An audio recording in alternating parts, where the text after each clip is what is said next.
Football ഇതിഹാസം Lionel Messi Indian മണ്ണിലെത്തിയിട്ടും അദ്ദേഹം പന്ത് തട്ടുന്നത് നേരിട്ട് കാണാനുള്ള ഭാഗ്യം ഇന്ത്യയിലെ ആരാധകർക്കില്ല. കൊൽക്കത്തയിലും ഹൈദരാബാദിലും മുംബൈയിലും മെസ്സി എത്തിയെങ്കിലും സൗഹൃദമെന്ന രീതിയിൽ പോലും അദ്ദേഹം പന്ത് തട്ടിയില്ല. മെസ്സിയുടെ ഇടത് കാലിലുള്ള 8,000 കോടിയുടെ ഇൻഷുറൻസാണ് ഇതിന് കാരണമെന്ന് ഒരു ദേശീയ മാധ്യമം റിപ്പോർട്ട് ചെയ്യുന്നു. ഔദ്യോഗിക മത്സരത്തിൽ പങ്കെടുക്കുമ്പോൾ കരിയറിന് തന്നെ ദോഷം സംഭവിക്കും വിധം പരിക്കേറ്റാൽ സാമ്പത്തിക നഷ്ടമുണ്ടാകുന്നത് ഒഴിവാക്കാനാണ് ഈ ഇൻഷുറൻസ്.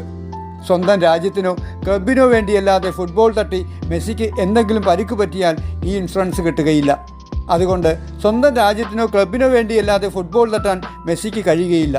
അതുകൊണ്ട് മെസ്സിയുടെ ഇന്ത്യൻ പര്യടനങ്ങളിൽ രാജ്യാന്തര മത്സരങ്ങളോ സൗഹൃദ മത്സരങ്ങളോ ഉൾപ്പെടുത്തിയിട്ടില്ല.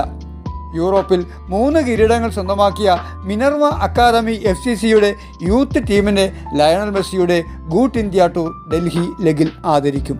നന്ദി.